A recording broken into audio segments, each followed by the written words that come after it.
terkait kasusnya Atta Larissa yang dia kalah perkara lawan Bebetasos sengketa tanah gitu bang.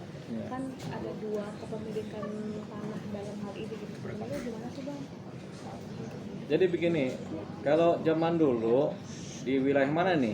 Cibinong ya, Cibinong, Citayam, Bojonggede, itu dulu banyak sekali sertifikat ganda. Tanahnya cuma satu lokasi, tapi sertifikatnya bisa A, B, C, D, bisa ada 3-4 sertifikat. Namanya sertifikat tumpuk gitu, karena belum ada sistem koordinat kan. Jadi seringkali ada permainan dari kalau zaman dulu kepala desa atau lurah atau camat kemudian mempermainkan ini zaman dulu ya, sehingga timbullah satu lokasi tanah dengan beberapa sertifikat. Nah ini kemudian ada sertifikat yang asli, ada juga yang aspal, asli tapi palsu, tapi dalam satu lokasi yang sama, sehingga timbullah yang namanya persengketaan tanah. Seringkali terjadi sengketa tanah karena hal seperti ini. Selain sengketa waris, sengketa tanah karena adanya sertifikat ganda. Tapi biasanya sengketa tanah sertifikat ganda seringkali didahului oleh persoalan-persoalan laporan-laporan pidana. Baru kemudian oh ternyata ini ada sertifikat. Akhirnya apa? Pidana nggak bisa menyelesaikan, akhirnya gugatan perdata dilakukan. Jadi nanti kemudian hakim perdata yang akan menilai sertifikat mana dan siapa yang lebih pantas memilikinya tanah tersebut di lokasi yang sama gitu. Nah, ini biasanya persidangan berjalan sidang di pengadilan negeri, kemudian ada yang banding sampai kasasi. Dan inkrahnya pada umumnya terhadap perkara sengketa tanah ini adalah di kasasi. Siapa yang ingkrah secara perdata di kasasi, dialah pemilik tanah tersebut. Karena nanti pengadilan negeri akan melakukan eksekusi, menyerahkan tanah dan sertifikatnya kepada siapa yang menang perkara. Itu dia. Nah sekarang kita lihat siapa yang menang perkara di kasus ini. Yang nanya kemana nih? Gitu. Bang, tapi kan ini kalau dari pihak yang dirugikan atau Atta Larissa kan merasa belum ingkrah.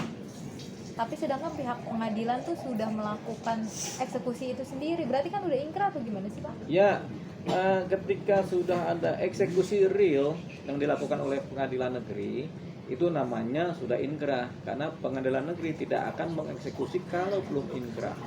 Gitu. Jadi sudah inkrah nih, sudah final dan berkekuatan hukum tetap.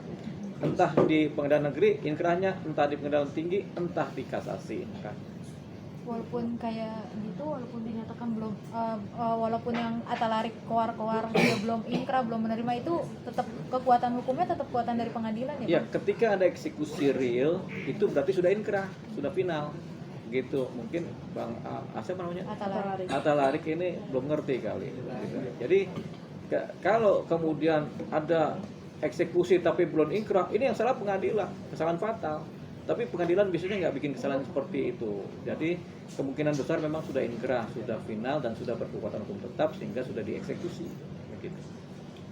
Ini kan juga udah berkekuatan hukum ya Bang berarti ya? Iya, sudah eksekusi. Jadi ya bahasanya ya kalah dalam berperkara kan, sehingga harus melepaskan apa yang diperjuangkan.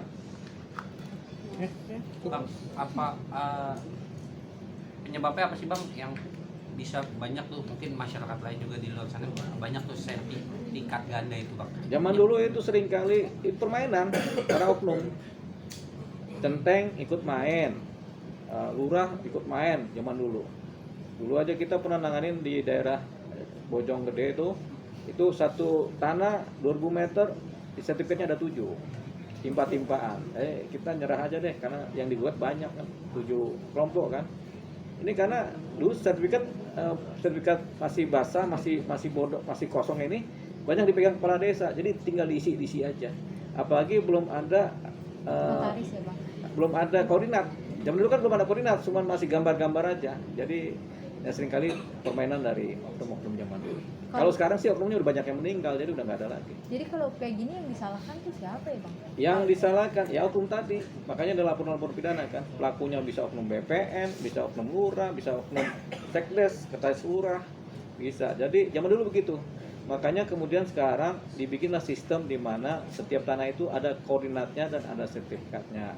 Apalagi sekarang sertifikat digital, udah kekunci. Jadi satu bidang tanah dengan satu sertifikat saja. Hai, terima kasih sudah menonton. Jangan lupa subscribe, like, comment, and share.